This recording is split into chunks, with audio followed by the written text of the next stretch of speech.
因为现在液晶电视尽量都薄型化，但是薄型化对本身音响的效果的呈现是不佳的，所以我们把所有的影音的串流服务全部放在里面，5.1声道还有杜比环绕音响，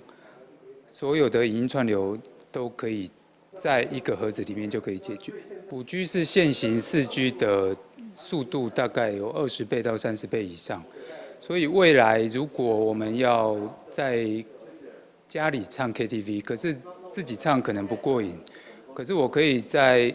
揪高雄的朋友、揪台南的朋友、台中的朋友一起上我们这一台音响，共同来 K 歌。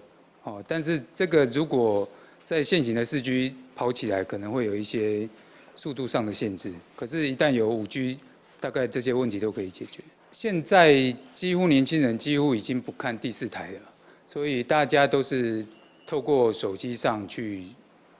来使用影音串流。可是如果有这一台好的音响，可以结合所有的影音功能在里面。我们希望在今年到明年这个1年多的时间，希望可以创造30万以上的用户。